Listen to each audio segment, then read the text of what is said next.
Le caviar, c'est un mets de partage. C'est quelque chose qui se partage. Une boîte de 100 grammes, ça se partage à deux, en couple, avec une bouteille de champagne. Vous mangez que ça, hein. Vous passez la soirée avec une boîte. Et c'est un repas d'amoureux.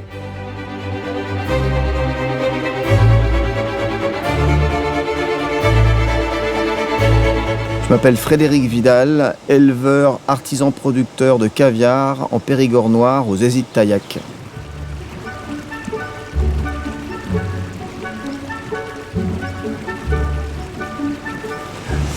Et du coup, pourquoi cette espèce qui vient de Sibérie Alors, il faut savoir que l'esturgeon sibérien a été introduit en France il y a une trentaine d'années pour les besoins de la recherche.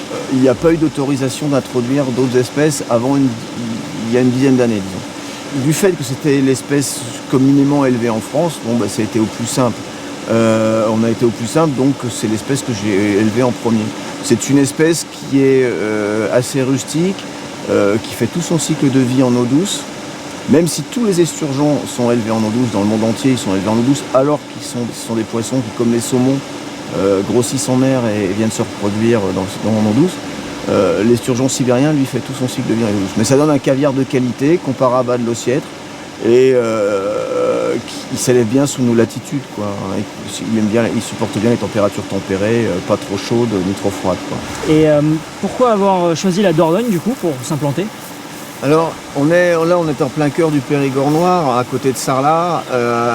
Pourquoi la Dordogne ? D'abord, on est sur des ruisseaux de première catégorie, donc ce qui est la meilleure qualité d'eau piscicole qui soit, avec absolument aucun village, aucune construction en amont. Donc des eaux fraîches et pures. On est en pleine zone Natura 2000. Donc vraiment, on a une eau de très très belle qualité qui permet l'absence totale de goût parasite sur le caviar. Et en même temps, l'absence totale de maladies et de problèmes pathologiques sur mes esturgeons en élevage. Ce qui fait qu'on n'utilise absolument aucun produit thérapeutique au niveau des élevages de grossissement. Voilà, c'est le gros avantage de travailler avec des eaux propres et froides. Et en quoi votre production est-elle artisanale ? Alors elle est artisanale par la capacité de production qui reste très modérée par rapport à d'autres opérateurs ou d'autres éleveurs dans le bassin aquitain, et par l'environnement, qui est un environnement extrêmement naturel, par les conditions d'élevage. Là, vous pouvez voir, les poissons, ils sont élevés sur des bassins avec un fond de gravier, donc ils sont élevés à basse densité, relativement basse densité. Ce ne sont pas des conditions intensives. Après, derrière, c'est tout le process de fabrication du caviar et de traitement de notre production qui est artisanal, puisque comme on produit peu, on travaille vraiment avec des petits lots, ce qui nous permet de travailler le caviar avec soin.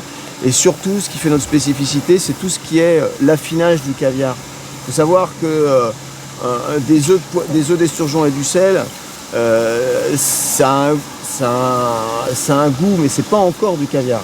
Le caviar, c'est comme un fromage, c'est vraiment le passage dans les fameuses boîtes bleues là, que vous avez vues, qui permet de donner son véritable goût au caviar. Et ça, c'est vraiment un processus d'affinage comme un fromage. Donc on travaille comme un fromager travaille ses fromages.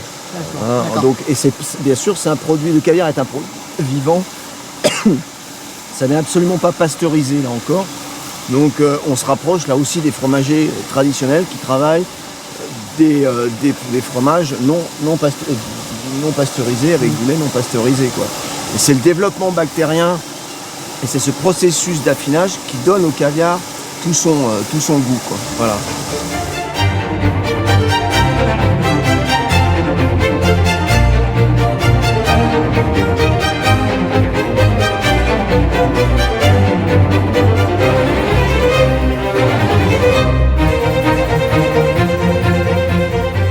Ça s'étale sur une période de combien de mois pour... Alors l'affinage, suivant les qualités de perle noire que l'on vend, c'est entre un mois pour le premier grade d'affinage jusqu'à un an, quoi. D'accord. Et au niveau du goût, comment ça se passe ? Un mois, vous avez un caviar qui est doux, qui est beurré, crémeux, pas fort. Et plus ça va, plus vous avez quelque chose de poisson, avec une longueur en bouche, avec une persistance en bouche quelque chose de iodé. qui reste.